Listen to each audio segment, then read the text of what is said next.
welcome to our audience on KTN Home, who will be with us for the next 55, 56, or 59 minutes. And also, we are live on Spice FM. We are also live on Spice FM KE, YouTube, Facebook, Twitter, www.spicefm.co.ke. CT Muga, today's proverb. When there is no enemy within, the enemy outside cannot hurt you. When there is no enemy within, the enemy outside cannot hurt you. Mm-hmm. It's always an inside job. Most probably is, yes. The likelihood of, why do you think, for instance, that spying is the second oldest profession in the world? Mm-hmm. Simply because it has long been understood that when you're talking about intelligence, you need someone on the inside to be giving you information that ordinarily you wouldn't have. Yes.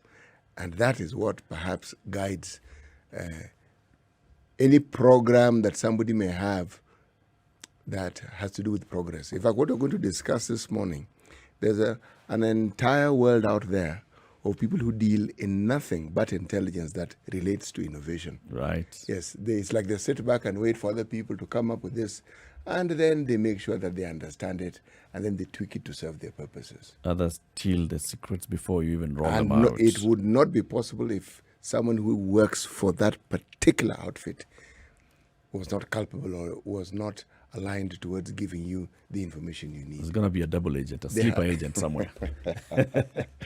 Well, yes, you've given it a nice dramatic twist. Traitor. Yes. As always. Yes. A traitor, so to speak. So let's talk about innovation. The Kenya National Innovation Agency is basically a state organ. And joining us this morning is the CEO of this particular agency, Dr. Tony Omwansa. So Kenya National Innovation Agency is Kenya. Yeah, Kenya. In the Republic of Kenya. Yeah. Confuse a lot of people between Kenya and Kenya. And Kenya. Because you know, in French, Kenya is spelled like that. Oh, yeah, K-E-N-I-A. Kenya. Yeah. So, we So- got You're Kenya. onto something here. So when people ask you, where do you work? I work in Kenya. And Of in course. some places, actually, when you meet, like maybe in Europe, you get people who call Kenya. Kenya. Yeah. So, The Nya word or the Nya syllable or the Nya pronunciation is difficult on many tongues. Yes. It doesn't roll off very easily. correct. The Nia is easier It's easier. Yeah. to sort of like wade through the Nya. Yes, you tell them Nya and they tell you Nia. Nia. So you figure, okay, in their head, I'm sure they believe they have said Nya. So let's just go with the flow. So mtoto mdogo ananionia. Yes, that one. Dr. Mwansa, what Yes. is innovation? All right. Even before we talk about the Kenya, what is innovation? Okay. It depends on the school of thought you come from. I have mine, and my small school of thought tells me innovation is simply change that adds value. Change that adds value simply says there has to be change from point A to some point B. And in the course of that change, there has to be value created. Now, who determines the value? Is the person who consumes that innovation. That is for sure either has reduced some pain point or has enhanced the quality of life in some way. So, there's something better that has to come out of that. Okay. All right, so I'll stop there because now what we choose to do with that innovation that has been created is a different story. We can hang it somewhere, we can convert it into a product, into a service, into a business, whatever. And it doesn't have to be a product. You know, some people always say it has to be some gadget, Tangible. tangible, touch and feel. Yeah, but it could be a service, it could be a process. Even the way you reorganize this room can translate to some form of innovation. Could be an idea. It could be just an idea, but needs to be taken to a certain point, all right, for it to make sense. Otherwise, it can just be a hobby or a nice feeling. Right. Yeah. So you have to look at something that then is developed. Yes. After you've come up with it, it must be developed for it to be something. Yeah, something that someone can put money into, Right. all right? Someone can buy, all right? Someone can want to own. Then innovation starts to make a lot more sense. Okay. All right? Because I've seen some questions and some conversation a lot happening around about, I have some great idea. Of course. It always And I'm begins. really innovative, like we've got a lot of innovations around here. It just could be a fancy thing, nice looking thing, but never changes the world. Does it add value? Exactly. Okay. So it's got to add value. Now, so what do you do then on a daily basis at the Kenya National Innovation Agency? What is the job of this agency? Okay. So the agency, as you rightfully said, was established by an act of parliament. It's among the three agencies that was set up by an act of parliament of SDI 2013. One is the National Commission for Science, Technology and Innovation, and the other one is the National Research Fund. Then the third one is the National Innovation Agency. It's the youngest of the three, and was set up to develop and manage the National Innovation System. I wasn't there when they were framing those words. Because you knew the next question that was coming before you now did. All right. Develop and manage the National Innovation System. Okay. Okay? Very, very heavy loaded Yes. words. I've been there for about 7 months now. There has been an acting CEO. But let's blow that up a little bit. When we say develop and manage the National Innovation System, probably a good place to start is what that innovation system is. And when you say you're developing it, what are the things you would do on a day-to-day basis? So there are about 20 or so functions defined there. When you say system, it means several components that are interacting and engaging to translate to something. All right? And when you say National Innovation System, you're talking about academic institutions, intellectual property agencies, financial institutions, businesses, and so on and so forth. And the consumer is somewhere also in that equation, all right? And you need policy, you need funding, you need awareness, you need dissemination, you need incubation, you need a scouting mechanism to harvest, and so on and so forth. You need enforcement and protection. Exactly. All right, and make sure, like you said, the enemy outside, does not take advantage. So those are the things that the agency is meant to be doing, and that's what I have to think about every day as I get up. How far I am in getting to that destination, it's probably part of our discussion today. Yes. How far the agency has gone. It's a young agency, so we'll also have to be a little bit fair with the agency, but we're making quite some progress in that regard. Actually, no. We will not be fair to the agency. Innovation has to do with new things. Yes. And the advantage you have when you have something new is that there is nothing to compare you with. Thank you. So that is the fairness actually I was referring to. So don't compare him to anybody else. Don't compare me with anybody else. Oh no, actually I'm comparing him with other entities that we didn't have to compare anything with, and I'm saying he has an advantage, a huge advantage that institutions that have been in existence don't have.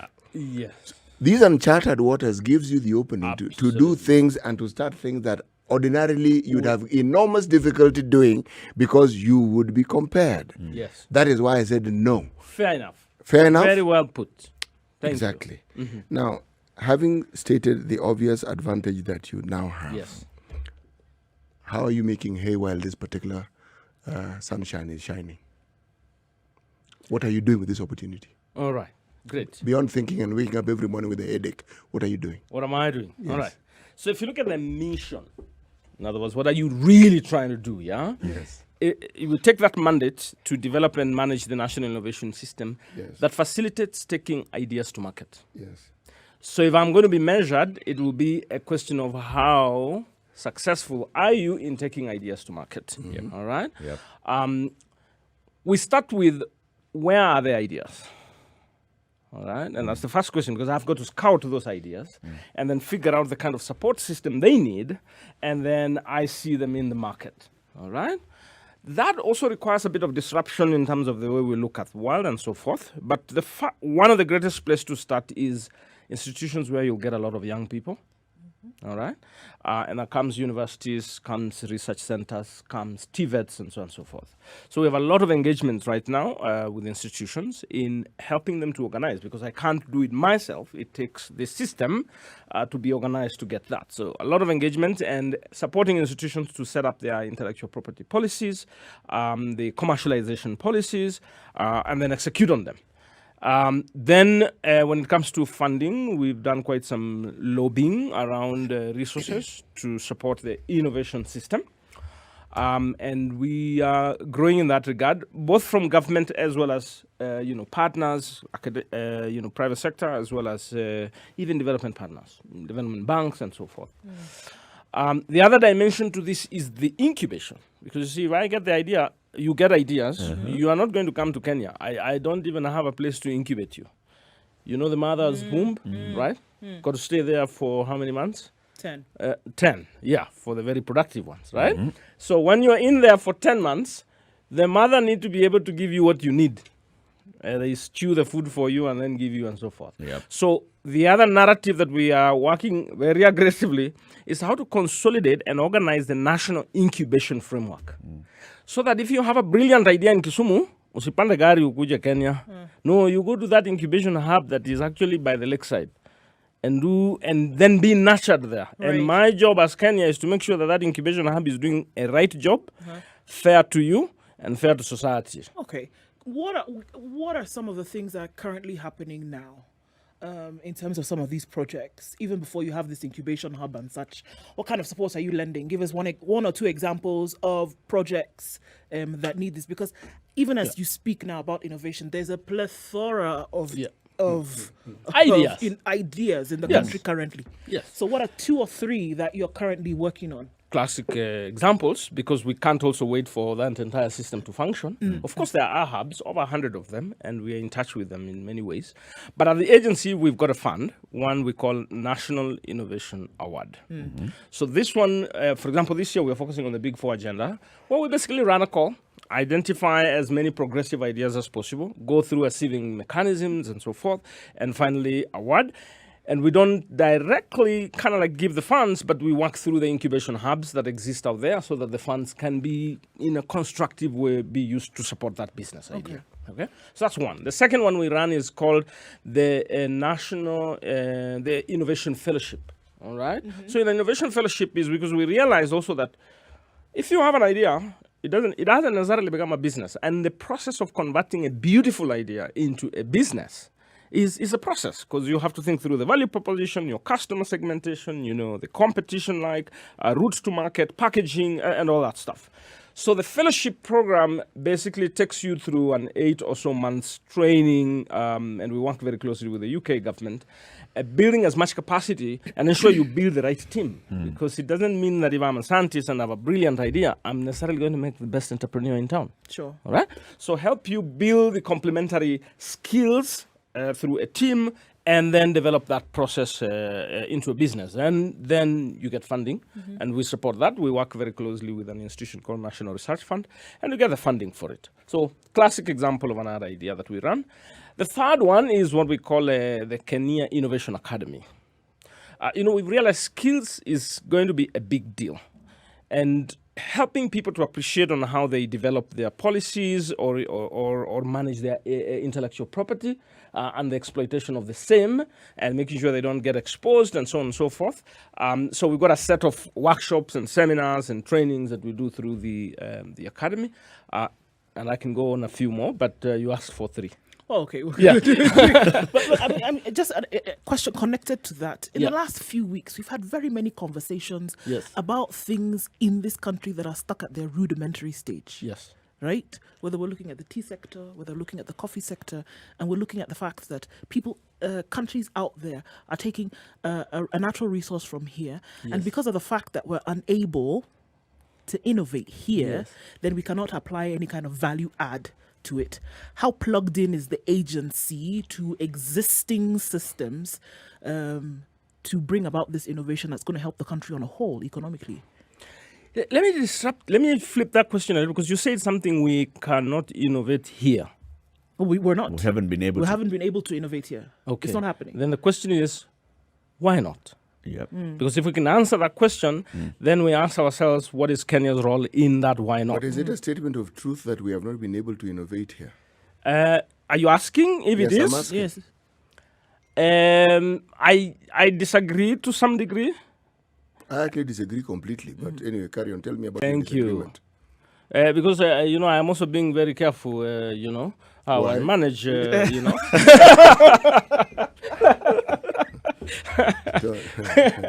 Now, some things are not right, and it is not. And I can list you a couple of things. Let me just ask a simple question to the three of you. How many of you attended a class on intellectual property management? I didn't. I've not. You attended. 1 out of 3. I have also attended. I just didn't put up my finger. Oh. But I've attended You- not even one, several. Several. Okay. Yes. Now, when I ask this question generally in many forums, private sector, academia, and so on and so forth, I get the minority are the ones who will raise up their hand. Already starts to tell me something. The sense that we have intellectual property that needs to be protected and exploited is very low. The appreciation of it. Now, when you don't know what you have, you already have a problem because someone else comes out from outside and sees it and takes advantage of it. That's one issue. So awareness, skills, appreciation, and so forth. Second is, short term versus long term. All right? Like there is always a temptation to think about what can I do in quick gains vis-a-vis thinking about longer term and being more nationalistic in the way you look at things. And that has been a challenge in a number of these institutions and in some of those sectors and so forth. And that's why I said we've established a Kenya Innovation Academy, because one of the things we are trying to do as much as possible is educate, expose, empower. All right? Because if I do that and then we set up innovation champions in institutions, all right, they could be KTDA, for example. You have an innovation champion there because as Kenya, I cannot come and run the show there. I probably might not be able to scout effectively what opportunities exist. There has to be someone who is on the lookout aggressively and guiding everyone on how to manage that intellectual property. So I've pointed to the issue of awareness and skills and capacity. Right. In terms of short-sightedness, and then I'll go to the third dimension whereby probably we misallocate resources based on what the priorities we think are. You see, if I'm the accounting officer, right, in an institution, depending on how I see the possibility and I lead the constituents and the congregation in a certain direction, it all depends on my background and an appreciation. So I have asked this couple of questions about how many CEOs appreciate that there is an opportunity here in terms of intellectual property and its exploitation. You are not necessarily going to get a lot of positive feedback in that regard. So there is need to create a movement. For me, I'm calling it a movement. There is need to create a movement of a lot of us who appreciate and then take some action about it. Dr. Ari, Yes. I want you to pause for a second and ask yourself, you see, what you are referring to, as I hear you, is something that is nestled in academia. Okay? Intellectual property rights, yes. However, there is a nascent connection that needs to be there between what you know and understand to be innovation, which may exist in many spheres in our community, but is not recognized as innovation or isn't seen as or isn't appreciated. Where I'm going with my discussion is I'm going back to the issue of funding of research. And funding of research and the importance that is placed on it has to do with understanding research and its importance.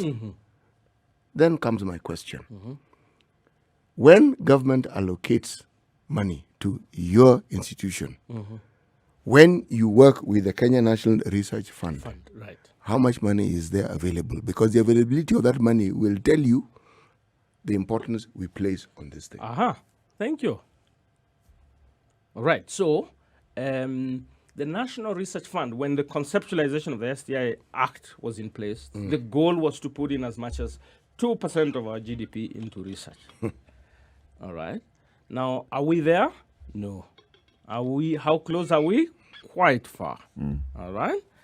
Now, that in a way begins to point to how well have we prioritized as leadership, so to speak. But then also goes further to the question, how are our system? I've always asked my question, sometimes a question, if I'm giving you resources to manage research, maybe not manage research, but if I'm just giving you resources to do something because I trust you're capable of doing it.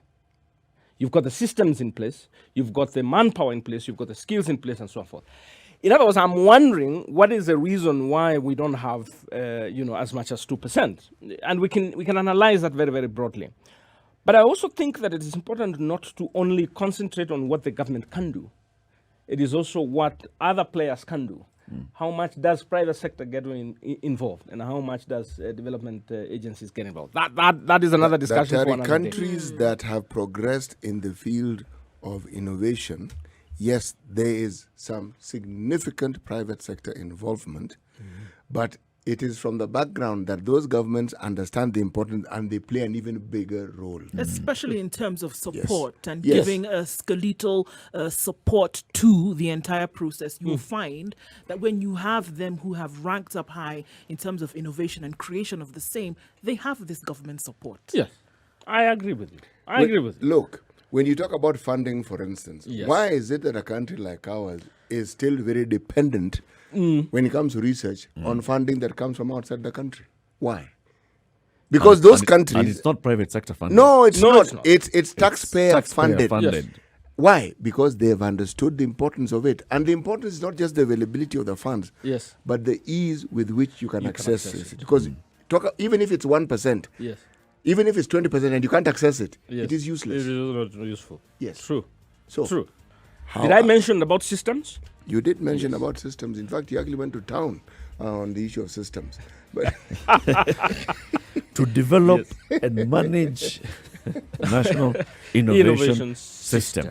yes. That's the main job of Yes. the Kenya National Innovation Agency. Let's take a break at this point. You're having a conversation with Dr. Tony Omwansa. He is the CEO of Kenya. Aha! Whoa, make sure I don't get a call from State House. The CEO of the Kenya National Innovation Agency. Dr. Omwansa, you said that you were established through an act of parliament and there were 3 siblings born on the same day. Yours dealing with innovation, someone else dealing with research, and the third one was? It's more regulation and policy and monitoring and evolution, kind of more like regulation kind of thing. Okay. Yeah. I'd assume that the 3 of you work close one Yes, we another do. closely. Yes, we do. Because I'm thinking when we talk about getting not just an idea, but developing an idea, it starts with an idea. It starts from an idea stage, and then somebody thinks, let me try it out. So there's some research that's done, some trialing, some modeling, and then getting to a proof of concept, you go into incubation, and you then develop. That initial stage is a bottleneck for very many people. It's true. And I think that's all the same thing that CT was talking about. At that initial stage where I have an idea, but I need the resources to be able to move that idea from my head to somewhere on the table. True. What support do you offer at that point? Okay.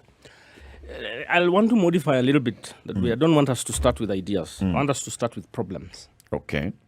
The reason is when you solve a problem, you reduce someone's pain point, or you make them happier. They find things cheaper, faster, and so on and so forth. So I think falling in love with problems is what we need to do more, and not falling in love with ideas. What I mean again is, idea can get excited about something, all right, but that doesn't necessarily. I'm not saying always. I want you to repeat that again because you have enunciated a very fundamental truth. We should fall in love with problems. Okay. Yes. And not ideas. Yes. Okay, I've got it. Thank you. Because many a time we can fall in love with ideas that are potentially never going to scale. Because I'm excited about something. Whoa, this is a drone. I can make a cheap drone. But who told you a Chinese won't make 10 times cheaper? All right? And then what problem are we going to solve? And the bigger the problem we can solve, the more users we can address their pain point, the more they might be able to pay, and the more we are likely to make something sustainable. Okay, so funding to problems. Yes. So the first solving problems. to solving problems, exactly. So first of all, of course, there is funding. Working very closely with the National Research Fund, there is quite some funding, and it goes to institutions. Now, that's the second part that is a little bit of a narrow path, because you have to have a system through which you will monitor. And in many cases, the National Research Fund, just like Kenya, would work through institutions. And therefore, the researcher or the person who's trying to innovate would work through the institutions as well. So that's the model, and there's quite some resources, and all that happens is that this is public funds. It means there has to be transparency around it, publicity, advertise, people apply. You get a competent team to review, then shortlist, and then finally the management makes proposals to the board approves disbursement. There are strengths and weaknesses of our systems, and let's face it. Part of that is because when you're running government funding, you are going to be aligned to certain regulations. Yesterday, I was talking to someone from UAE, Dubai, and he told me that the government agency established a limited liability company which disburses funds. Because they can be agile, they can be flexible, they can take equity in those businesses, they can closely monitor, they can be extremely privatized in their approach. Government owns a private entity to do just that. We are not there yet. But just to answer that question, we have that mechanism providing funding. But I want to go back to this issue of problem versus ideas a little bit. Part of the reason why many people don't get funding, even when they have ideas, is because someone gets to evaluate the idea and you don't see the probability of scaling. Because if we're going to put resources into polishing an idea and then it gets to look nice, if it's never going to translate to return on investment, the likelihood that people will jump at it are low. Let me also flip that question to the three of you. How many of you have funded ideas? Have funded ideas with what? Unajua sasa. Actually, you fund ideas without even realizing. That's why I've asked. If you want to break it down to the basics, if you have a child, that's an idea. Categorize your question. Okay, because fine. What are we talking So, about here? you see a guy on television or you walk in your rural place and you find this guy creating some nice system, or the future of Nairobi or something. You get excited and put 20,000 shillings. And you probably say, when it grows up, you will give me back my money with some interest. Have you done that? Yeah. Okay. Now, many Did people... it grow up? It's growing. It's growing. It's a good feeling, Eventually. All right. World over, you start with, when you are at the initial stages of a concept, because it's a risk to put money into something that is kind of starting to shape. Right. All right? That's why you rely more on friends and family. It's just natural. And then slowly, as the system begins to take, then someone with bigger money gets excited and like, okay, now I can put in and so forth. So it is important. I'm pointing to one very important point there. The private sector and individuals have to play a very critical role in supporting the ideas to take off. Let's just use the word for idea for that matter. Again, let's also consider that government is also limited in terms of the resources that they can give in terms of awards or grants. By the way, government is very good at taking the early risk. Because it's kind of like taxpayers' money, and you're like, okay, fine, we'll support, good idea, So government is very good at taking early risk, all right? But then later, private sector has to take off and support that scaling. So there is the challenge that the agencies will always have about sieving and making sure you get guys who look like they're heading somewhere. And that means most likely a friend, a family member, and somebody may have put some initial or personal savings, may have developed that idea up to a certain point. Then you can evaluate. And that happens all the time. By the way, I mean, everybody's an angel investor in this country. Somebody will come to you with an idea. You'll think of an idea. You'll talk to somebody. You'll talk to a family friend. You'll talk to a family member. And then they'll finance you. They'll give you some sort of support. Even if that support is giving you a corner somewhere in their shop and they tell you just operate from there and you don't have to pay rent. That is still part of supporting that ideation stage. But you know, Daktari, you were not entirely right when you said we're not there. We were there a long time ago. We just rolled back time. There was an organization, there still is, known as ICDC. Yes. Yes, government corporation, but private. Meaning it functioned as a private entity. It did, because it was involved in investments. This Uchumi that died and died again, it's not just Uchumi. There was hardly anything. ICDC was involved in transportation. It was involved in farm. It was involved in every aspect of business. It was, to be honest, it was an idea that some of those Asian tigers that we speak about saw. It was sort of a private entity, a private company owned by government that then would support. There's also the Kenya industrial estates. You see, if you look at the way the Chinese and the Japanese governments work, any of these big corporations that you think are private, there's a government hand in it. That's why they're that successful. It's an idea, and you know when we formed ICDC in 1954? Okay. Yes, but it was allowed to die. It owned beach hotels. What it did, had it just gone through the natural process of growing and benefiting Kenyans, my friend, this discussion we're having now, it would be on a different scale. We'd be talking about innovation, but we'd be talking about next stages in this great innovation that this country has. But I just thought I would mention that. I think that's a very valuable point. Surprisingly, but the ICDC is still alive. Oh, it's still alive, yes. It's still alive, but But limbless. it's old. It was born in 1954. You can imagine. It is without limbs. It's about the things they do. Now, when you talk about innovation, there's something that I have to bring up. You see, we have in this country what we now are calling our own Kenya Innovation Initiative, isn't it? All right? Now, the regional body, it's called the Africa Regional Intellectual Property Organization, is nestled in Harare. Now, we may not know this, but the director who heads it's actually a Kenyan. Yes, called John Kabare. Okay? Now, tell me, how do we work as Kenyans? Let's say I have an innovation, and you see, this organization represents 21 African countries, and I want this property rights. I want to secure it not just in the country. No. I want it in all the countries yes. How does our organization in this country help a Kenyan innovator get to that stage so that it's not just protected in Kenya, but it's protected in the other 21 African countries that share this particular platform that is nestled in Harare?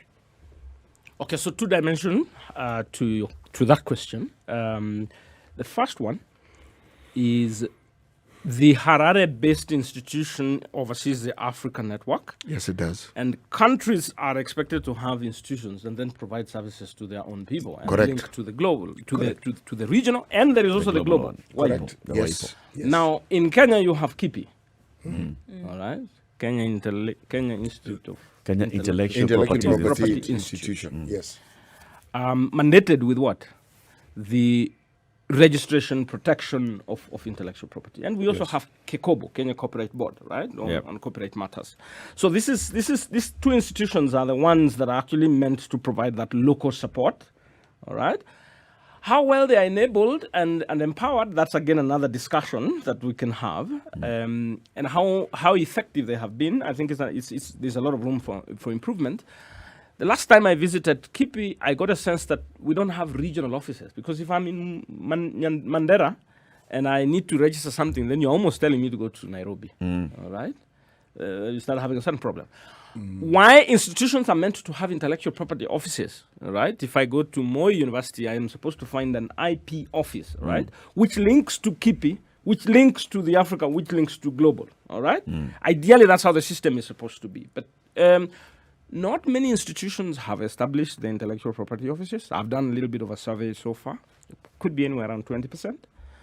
And having even the policies at the institutional level that then guide that local level engagement on the way up, we're not far yet. Probably another 15% or so. And part of the things I have set out as I got into office is that we've got to fix that.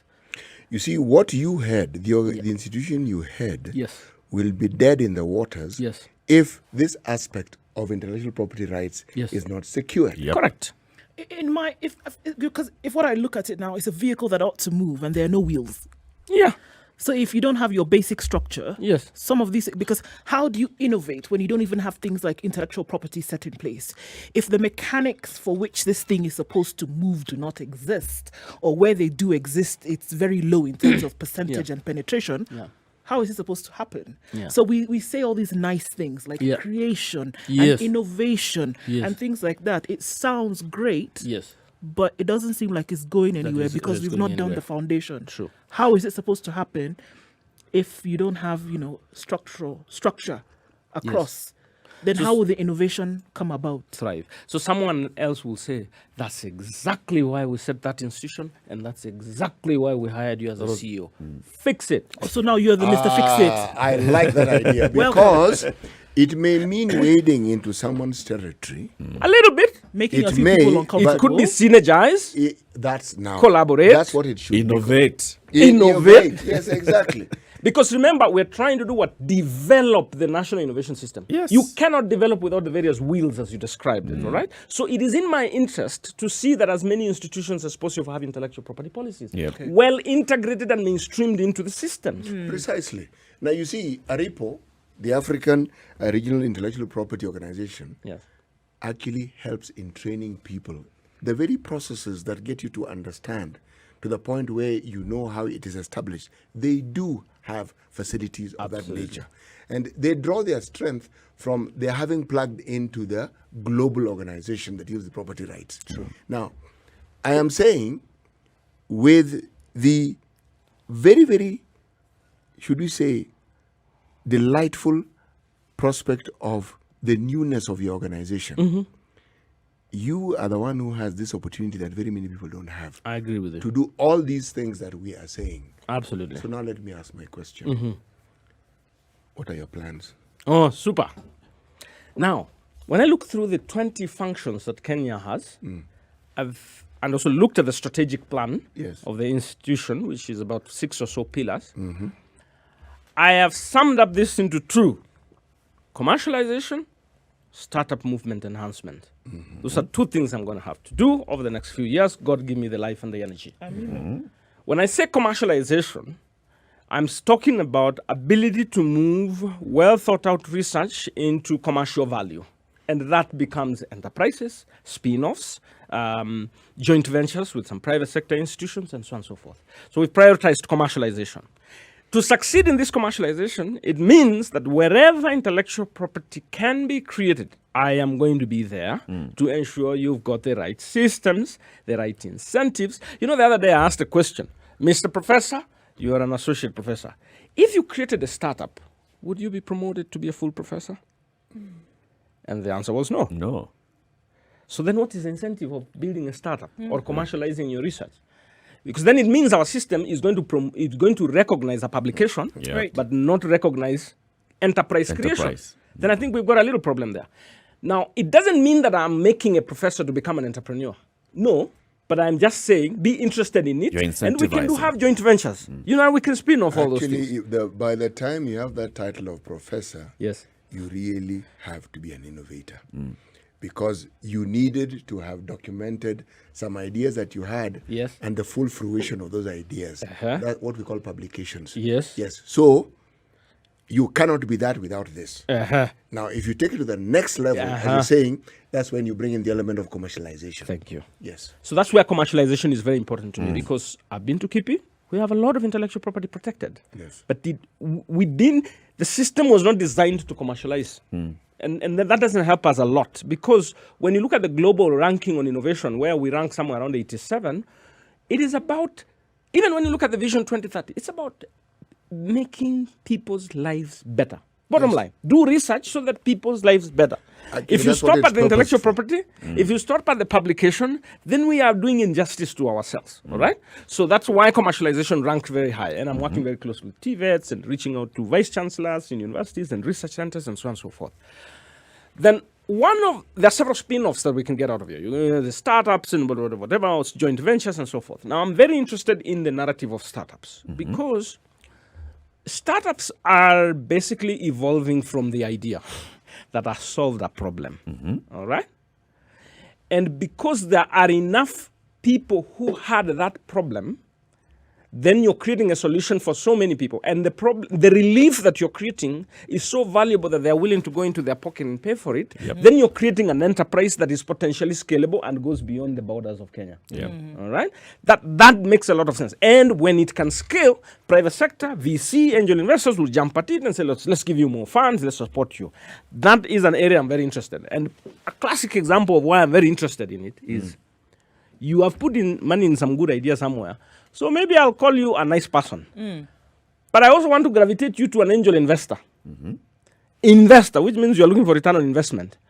Where umenunua shamba, I'm sure kuna plots you Kimau. Mingi. Alright? Kuna title mingi sana. Kenya mzima. But you don't 50 by 100. but sijakuona Ingine hata hauko sure if it is 50. But I also want to see you become an angel investor, which means you're willing to invest in an idea and a startup. And the more of us can do that, then we can channel resources into the growth of the startups. Take the risk, because everything is risk. Hata hiyo shamba, si hapo sio Kimau niliona siku ingine muliangushiwa hizo manyumba. It's a risk. Yeah. All right? So it's a risk. It can go positive and so. But what you need is more education so that you appreciate what does it really mean to be an angel investor. How do you, because you don't put in money and walk away. You put in money and provide the necessary support, whether directly or through other people and so on and so forth. And that's why I'm interested in this area, because if I can show more startups in the course of time, then that's a good measure of success of the agency. Looking at these startups and looking at then what the agency is doing in the country so far, can, let's call them the problem solvers now, as opposed to the idea generators. Can the problem solvers rest assured that they have enough support in this country with the agency as it stands today? Enough is relative. Can I stand up and come to the agency and be sure that I will get support? Or will I have to, as is the norm right now, have to depend on some kind of external support? When you say external means, like... I know so many problem solvers today whose support, whose management comes from external sources in terms of funding, in terms of management support thereafter. It's foreign funding. From a foreign funder. So, see, the thing is, and that takes us back to the question about how much funding is available to disburse. You see, that's an issue that is outside my control. We're lobbying all we can and educating policymakers and parliamentary committees and treasury and so on and so forth about the value of going this way. And that also takes a little bit of time sometime. It depends on who is in office, how well did they get it, and so on and so forth. Through the National Research Fund, we've got some reasonable money to fund, research, but I think there's lots of room for improvement. Now, but in terms of the system at Kenya, which I can confidently say, we've built some fairly robust mechanism to guarantee that if you have a brilliant solution to a problem, you'll get support within our capacity and confines. But there is also nothing wrong. I think it is important, Pete, to also to pick. There is nothing wrong in seeking resources from multiple sources. Absolutely nothing wrong. I mean, you have a mortgage. Maybe you are from Bank X. Then umenunua gari, you got another product. You go to a sacco. Najuanga we kwanza we ni hata ile mama chama huko. Hiyo vitu yote. All these things enable you because different products enable you to achieve certain targets and so forth. So there's nothing wrong. It's just that there is a general feeling that the success seemingly leaning towards external support. And that's not a good state of affairs, for sure, and we've got to gradually fix that. I think we've got a lot of work to do, like you said, in even making people, because there are very many investors, when an IPO is announced today, it'll be oversubscribed. And by Kenyans. True. When the central bank goes to the market looking for a loan in terms of bonds, or they get oversubscribed. People are willing to put money somewhere. If you show the value in investing in a startup, in that problem-solving idea that then can move somewhere, and taking that risk, because people take risks all the time, people would do that. Tell us about the Innovation Awards, because you said that this is one of the tools that you're using to make sure that you now are able to tap into people who have moved from that idea stage into trying to get the ideas moving. So the National Innovation Award, in fact, one of the 20 functions revolve around creating presidential awards and any other forms of awards. All right. Now, we haven't designed yet a presidential award. I am setting it in the new financial year. We're going to set up a national presidential award that we can give during the National Innovation Week that I'm championing. But the current one is a program where we give, depending on how much funds are allocated on an annual basis, for the agency and how much resource we mobilized. We set up, the board approves setting up, some funding for innovation, and we run a call. So, for example, this year we ran a call around the Big Four agenda and publicize it as widely as possible. And the intention is to promote inspire, encourage, and a little bit financially support. And then we go through a sieving mechanism until we get the final list. So the board just approved the final list that is going to be announced maybe tomorrow or so. So a little bit of a under the radar. But once I announce it, all the winners will definitely let you know. And then the funds are disbursed basically, in most cases through supporting agencies that will help those startups grow. And the winners at the moment are actually spread across several counties. I don't see anyone appearing in the same, two people appearing in the same county. Now, my vision, because the award that I found in office as I got into office, because I'm still within the same financial year, is what it is. My vision is that by the time we get into the new financial year, which starts in July, I'm looking to award upwards of 50 to 100 in different categories. Because sometimes it's not so much about how much money I gave you, but it's that I recognized you. I'll give you a simple story. When I was doing my undergraduate, I developed an information system that got an award, and I remember Manu Chandaria came to university to give me an award. He gave me a trophy, which was twice the size of this phone. That's many years back, but I have it in my bedroom today. It's your most treasured. It gives me so much energy, and all of a sudden, I am able to say, like, you know what? You mean I'm that smart? So why am I not doing what I need to do? And I get up every other day, like, let's go. Do it. In the process, I end up attracting new partners, new funding, new resources, and so forth. So it doesn't just have to be monetary. And that's why we can expect a lot of awards in the coming years, because celebrate the people who are creating solutions. I also like using this example. Well, wakati tunafundisha university, and I used to be bothered about that. When you give case studies, which case studies do you give? Now I'm point the finger mali fulani. And why do we not give a lot of local case studies? It's probably because they're not visible. I don't know. Maybe we haven't done There the are fair. many that are there, but they haven't been. Yeah. So we need to recognized. mainstream them with pride Yeah. and say, Professor so-and-so, use these examples when you're teaching your undergraduate students. Very true. Thank you very much, Dr. Monsa, for joining us today. And you have a lot to talk about. Now, there is the week as well. So Yes. the awards are going to be announced in coming days, the winners? For this financial year, yes. This is in a few days. But as we get into the new financial year, I have set up this thing called Kenya Innovation Week. And this is something, when you ask me, okay, what are you up to? And what is that will define a little bit of your legacy and so forth. We've designed what we're calling a Kenya Innovation Week, which will happen between the 6th and the 10th of December. And we have a theme which we call the innovativeness of Kenyans. And you ask me, so why didn't you say Vision 2030? Or why didn't you say Big Four Agenda? No, all these are great. We are working towards them. But it takes you and me. The more I can focus on you and empower you and energize you, the more we can work towards specific goals, all right? Now, during this week, part of the awards will be there. Like, we'll try to do a lot of awards in celebrating, county governments and so on and so forth. We have 4 tracks of things we want to look at. Skills, issues like competence-based curriculum, and how they help us prepare for innovation. All right, because you need capacity. Second is around commercialization.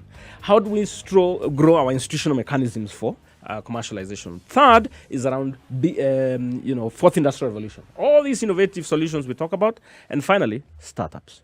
I hope to see you guys there. And you better talk about this story, because So this is happening in December? This is December. This is probably the only event in this country that is futuristic. We celebrate events that are a little bit looking at past, the like past, independence. no. We celebrate it happened. This is futuristic. December Tunaenda 6th wapi? to 10th, the Kenya Innovation Week 2021. Thank you very much, Dr. Omwansa. Asante Tony sana. Omwansa is the CEO of the Kenya National Innovation Agency. Thank you for all the insights. Once you announce those guys, you can come bring Sure. them. Let's start featuring them and Sure. also celebrating those that have won We have a deal? this year. Okay, cool. All right.